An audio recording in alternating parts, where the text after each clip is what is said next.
सबसे पहले हम जानते हैं कुछ सूची। सबसे पहले आपके चैप्टर का नाम है समांतर श्रेणी। समांतर श्रेणी, ठीक है। समांतर श्रेणी, तो पहले इसका क्या मतलब होता है, श्रेणी का क्या मतलब होता है, इसको हम सूची कह सकते हैं, ठीक है। तो पहले कुछ सूची पर विचार करते हैं, ठीक है। जैसे कि एक सूची लेते हैं 1 2 3 4 5 6 7 8 डॉट डॉट डॉट। एक लेते हैं 2 5 8 11 14 डॉट डॉट डॉट 5 10 15 20 25।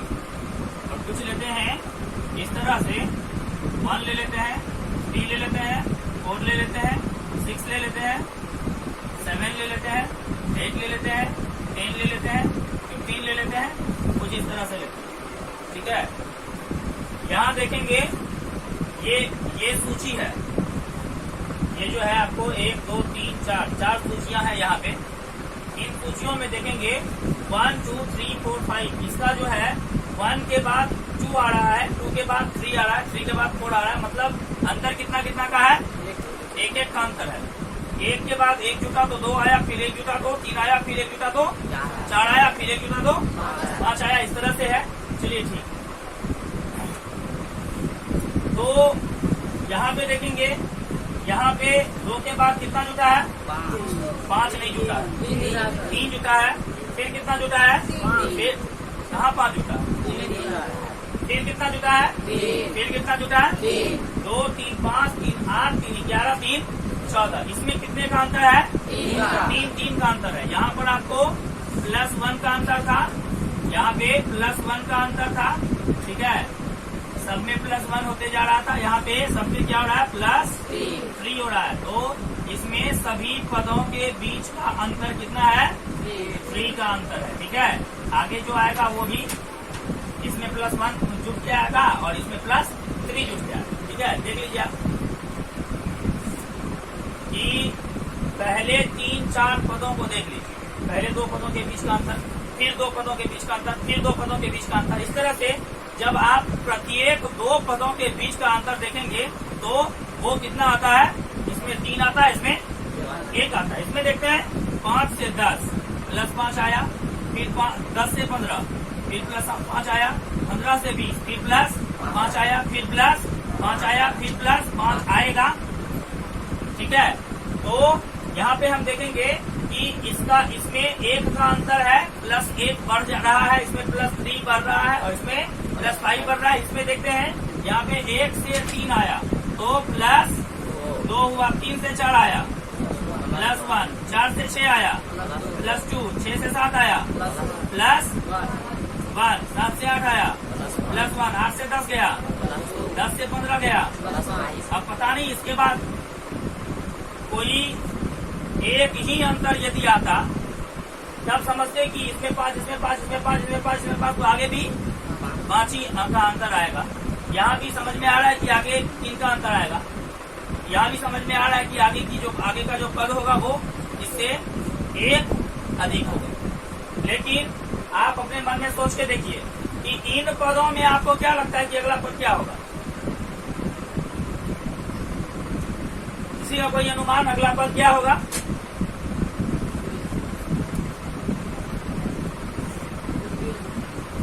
कुछ भी हो सकता है, मालूम नहीं क्या होगा, कुछ भी हो सकता है कि पहले 2 बढ़ाया, फिर 1 बढ़ाया, फिर 2 बढ़ाया, फिर 1 बढ़ाया, फिर 1 बढ़ाया, फिर 2 बढ़ाया, अभी 5 बढ़ा दिया। अब नहीं मालूम कि अब जितना बढ़ाएगा, इसमें कोई भी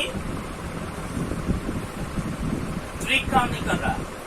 पहले 2 बढ़ाया, फिर 1 बढ़ाया, फिर 2 बढ़ाया, फिर 1 बढ़ाया, तो फिर 2 बढ़ा देता तब न समझते कि पहले 2 बढ़ाया, फिर 1, फिर 2 बढ़ाया, फिर 1, फिर 2 बढ़ाया, तो फिर 2 बढ़ाया नहीं, फिर 1 बढ़ा दिया, फिर 2 बढ़ाया, उसके बाद फिर 5 बढ़ा दिया। तो पीछे का कोई भी ट्रिक आगे काम नहीं आ रहा है। कहने का ये मतलब है कि इसमें कोई भी अंतर समान नहीं है।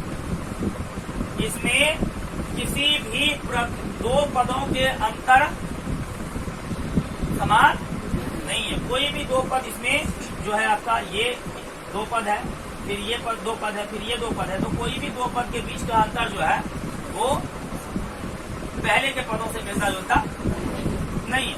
कहने का ये मतलब है कि ये जो है इस सूची में प्रत्येक पद के बीच का अंतर जो है वह समान नहीं है। इस सूची में प्रत्येक पद का अंतर समान है। इस सूची में भी प्रत्येक पद का अंतर समान है। इस सूची में भी प्रत्येक पद का अंतर समान है। इसीलिए ये सूची जो है हमारी, ठीक है, ये ठीक है, यहाँ पे हम पहले आपको समांतर श्रेणी लिख देते हैं, ठीक है, और इसको हम फेर भी देते हैं। ये वाली सूची समांतर श्रेणी है, ये वाली सूची भी समांतर श्रेणी है, ये वाली सूची भी समांतर श्रेणी है, ये वाली सूची समांतर श्रेणी नहीं है। क्यों? क्योंकि इस सूची में भी प्रत्येक दो पदों का अंतर जो है वह एक नहीं है भाई, हाँ एक है। इस वाले में इसमें प्रत्येक दो पदों का अंतर 3 है, इसमें प्रत्येक दो पदों का अंतर 5 है। तो इसमें इन सूचियों में प्रत्येक सूची में प्रत्येक दो पदों का अंतर एक समान है, इसीलिए इसको हम समांतर श्रेणी कह सकते हैं, कहेंगे, ठीक है। इतना जानने के बाद अब हम क्या करेंगे कि पहला वाला जो सूची या कोई भी सूची ले लेते हैं, हम एक सूची ले लेते हैं आपको, ठीक है, एक सूची हम आपको ले लेते हैं, वो है 2, 5, 8, 11, 14, ठीक है, इस तरह से।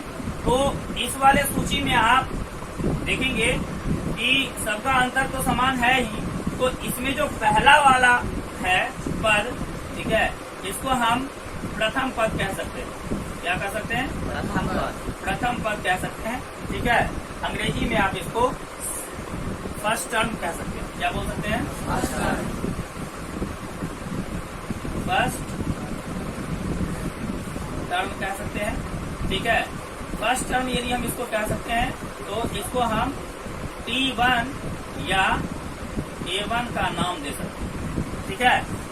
इसको हम T1 या A1 का नाम दे सकते हैं। इसको दूसरा पद बोलेंगे, द्वितीय पद। तो ये आपका द्वितीय पद जो है ये आपका T2 कहला सकता है या A2 कहला सकता है, ठीक है, या A2 कहला सकता है। ये आपका क्या है? T3 या A3, ये आपके ऊपर निर्भर करता है, ठीक है। बुक में कहीं T1 का भी उपयोग हुआ है, कहीं A1 का भी उपयोग हुआ है, ठीक है। और है क्या कि T1, T2, T3 का उपयोग 12th के समांतर श्रेणी में हुआ है और A1, A2, A3 का उपयोग आपको 10th के समांतर श्रेणी में हुआ। अंतर बस इतना ही है। 10 में जो आपके पास बुक है, इस बुक में आपको A1, A2, A3 करके सूची के पदों को दर्शाया गया है और इसी चीज को जब हम 12 क्लास में पढ़ेंगे तो वहाँ पर T1, T2, T3 करके दर्शाया जाएगा। इसलिए हम आपको T1, T2, T3 भी कह दिए। T4, T5, इसको हम A4 या इसको हम A5 भी कह सकते हैं। चलिए ठीक है।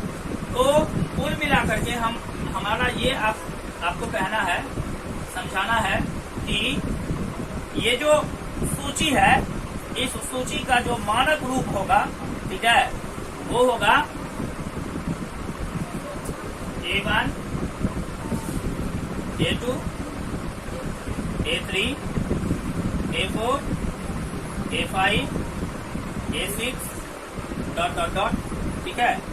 पहले आप इसको लिख लीजिए, फिर हम आपको अभी एपी का निर्माण करके भी दिखाएंगे कि एपी का निर्माण तो हम ऐसे कर दिए हैं, लेकिन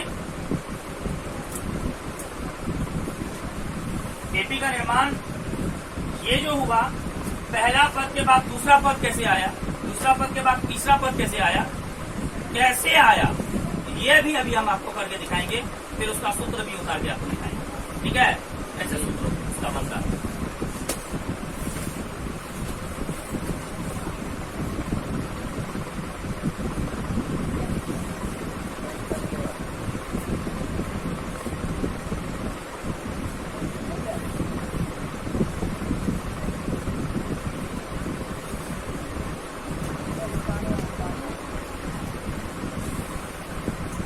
समांतर श्रेणी, अंग्रेजी में इसको बोलते हैं अर्थमेटिक प्रोग्रेशन। क्या बोलते हैं? Arithmetic progression. ठीक है, इसी अर्थमेटिक प्रोग्रेशन को शॉर्ट में एपी कहा जाता है। ठीक है, एपी। ठीक, तो इसमें हम क्या करते हैं, सबसे पहले हम आपको बता दिए हैं कि वो जो समांतर श्रेणी होता है, ठीक, उसका आपको जो रूप बता दिए थे, A1, A2, A3, A4, A5 ... ठीक है, अब हम देखते हैं कि ये A1 से A2 कैसे बनता है और A2 से A3 कैसे बनता है। उसके लिए क्या करते हैं, यहाँ पे एक सूची ले लेते हैं। ठीक है, सूची वही लेते हैं, कुछ और ले लें क्या? कुछ और ले लेते हैं, ले लेते हैं 3, 6, 9, 12, 15, 18, 21, 24 ... ठीक है, ये भी एपी है। ठीक, देखिए ये एपी तैयार कैसे होता है, इसके लिए दो बातों को जानना जरूरी है। पहला कि प्रथम पद क्या होगा। प्रथम पद, अगर आपने सोच लिया कि प्रथम पद हमारा 3 है, उसके बाद दूसरी बात आपको ये जानना आवश्यक है कि अंतर कितना होगा। समांतर श्रेणी में जो पद होंगे उस पद का अंतर कितना होगा। ठीक है,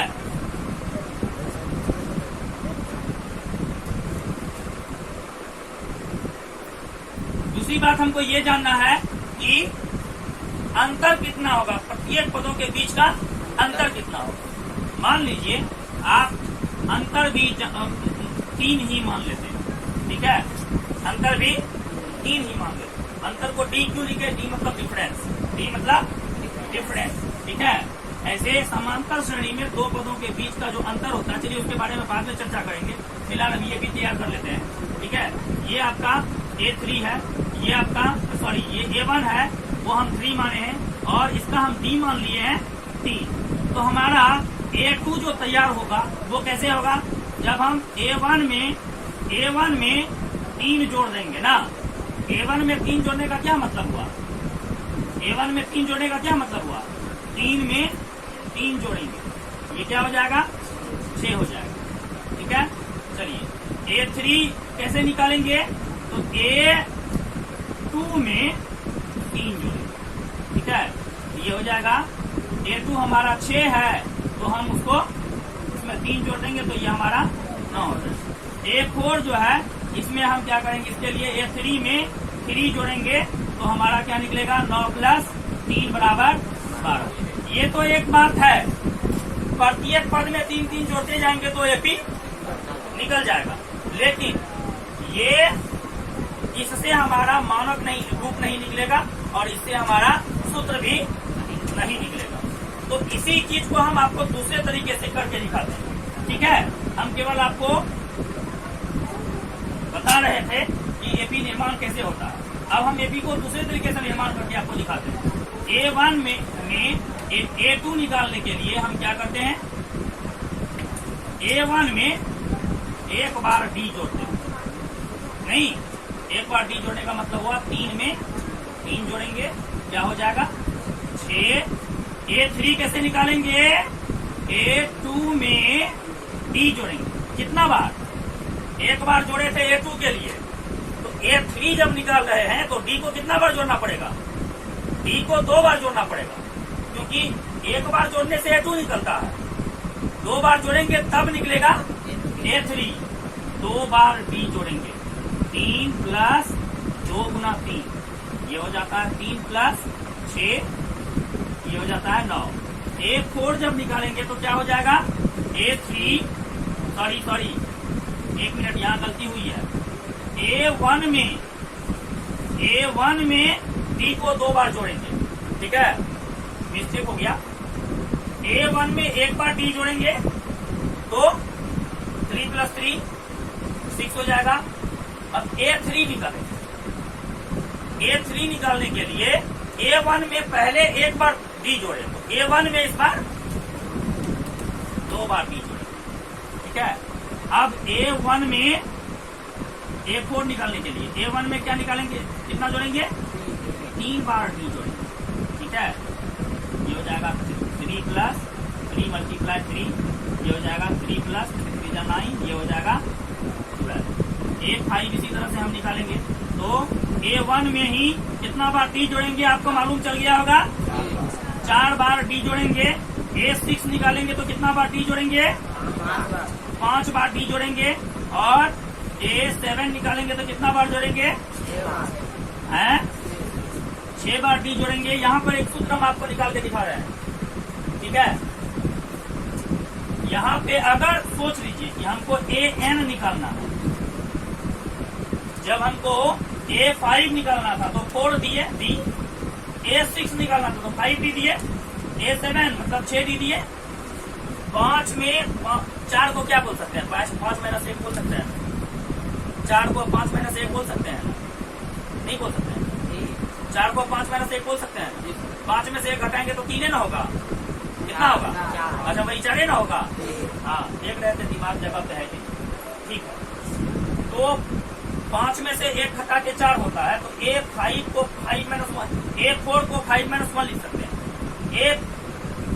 A4 को 4 को 5 माइनस 1 लिख सकते हैं, 5 को 6 माइनस 1 लिख सकते हैं ना। तो यहाँ पे जब AN बराबर निकालेंगे, जब A7 निकाले थे तो A1 प्लस 6 D दिए, मतलब 7 घटा 1। जब N है तो यहाँ पर हो जाएगा N घटा 1, ये आपका AN का फॉर्मूला, ठीक। ये AN का फॉर्मूला, इसका जो मानक रूप होगा आपका, ये इसको हम A लिख सकते हैं, इसको हम A प्लस D लिख सकते हैं, इसको हम A प्लस 2D लिख सकते हैं, इसको हम A प्लस 3D लिख सकते हैं, इसको हम A प्लस 4D लिख सकते हैं, इसको हम A प्लस 5D लिख सकते हैं। यहाँ पे क्लियर है कि AP कैसे तैयार होता है। हमको प्रथम पद चाहिए होता है जो कि 3 था, हमको उसके बाद अंतर चाहिए होता है जो कि 3 था, और उस पहले पद में अंतर को जोड़ के 6 आ गया था। उसके बाद पहले पद में अंतर को 2 बार जोड़े, पहले पद में अंतर को 3 बार जोड़े। इसी तरह से हम AP का निर्माण करते हैं। अगर हमको 50वां पद याद करना है तो हम A1 में 49 बार D जोड़ेंगे, अर्थात 49 गुना D जोड़ेंगे, ठीक है। अगर हमको 100वां पद निकालना है तो हम A1 में 99 D जोड़ेंगे, ठीक है। अगर हमको 1000वां पद निकालना है तो हमको A में 999 D जोड़ना पड़ेगा, ठीक है। यही AP निर्माण का सूत्र है, तरीका है, इसी से AP निर्माण होता था, ठीक है। तो आपका ये AP का, इसको आप मानक रूप कह सकते हैं, ठीक है। इसको आप AP का मानक रूप कह सकते हैं, ठीक है। ये AP का मानक रूप होगा। इसमें A जो है ये प्रथम पद है, ठीक है, और B जो है ये सार्व अंतर है। क्या है ये?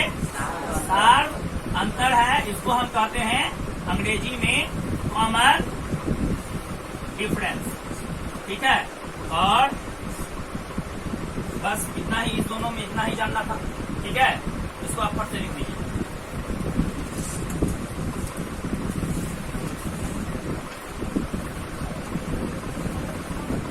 अभी तक में हम जान गए हैं कि AP में पहला पद क्या होता है, जान गए। उसके बाद सार्व अंतर क्या होता है वो भी जान गए, ठीक है। पहला पद और सार्व अंतर जानने का ये अर्थ है कि अब हम उसके बाद हम सूत्र भी जान गए हैं, AN वाला। AN बराबर A1 plus N minus 1 into D का ये सूत्र भी हम जान गए, ठीक है। तो वो जो सूत्र था, कुछ सूत्र इसमें उपयोग होता है, उस सूत्र को हम दिखा दे रहे हैं, ठीक है। AN बराबर होता है A plus N minus 1 into D, ठीक है। एक बात बताइए,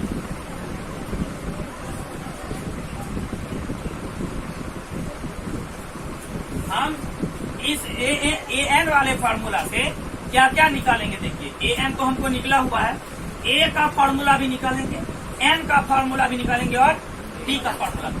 चलिए हम निकाल के दिखाते हैं। ए एन बराबर A plus N minus 1 into D. बिल्कुल ठीक है, दिक्कत नहीं है समझने में। तो एक काम करिए, इसको उल्टा लेते हैं। A plus N minus 1 into D बराबर ए एन लिख सकते हैं। ए बराबर क्या लिख सकते हैं? ए बराबर क्या लिख सकते हैं? ए एन घटा N minus 1 into D. A का फॉर्मूला निकल गया, ठीक है। A plus N minus 1 into B बराबर क्या है? ए एन है ना? चलिए ठीक है। एन माइनस 1 इंटू डी, इस टर्म को इधर रखते हैं, ए एन और ए को इस तरफ ले देते हैं, तो माइनस ए हो जाएगा, हो जाएगा। यदि हम डी को इस तरफ रखते हैं तो ए एन माइनस ए बटा क्या हो जाएगा? N minus 1। आपके डी का फॉर्मूला भी निकल गया, कोई दिक्कत नहीं ना? चलिए ठीक। उसके बाद चूंकि A plus N minus 1 into D बराबर ए एन होता है, इसीलिए क्या हो जाएगा? N minus 1 into D equal to हो जाएगा ए एन माइनस ए, और ये हो जाएगा एन माइनस 1 इक्वल टू हो जाएगा ए एन माइनस ए बटे डी। और यदि हम एन बराबर निकालें तो ये हो जाएगा ए एन माइनस ए बटे डी प्लस 1। ये आपका एन का फॉर्मूला होगा, ठीक है। आप इसको लिखिए, इसके ऊपर हम सवाल आपको बनाने देंगे, ठीक है, प्रैक्टिस करने के लिए। और प्रैक्टिस खूब सुंदर हो, वैसा ही सवाल देंगे कि प्रैक्टिस करने में भी आसानी हो और सारे सूत्र भी आपके दिमाग में ठीक तरह से अपना अपना घर बना सके, ठीक है।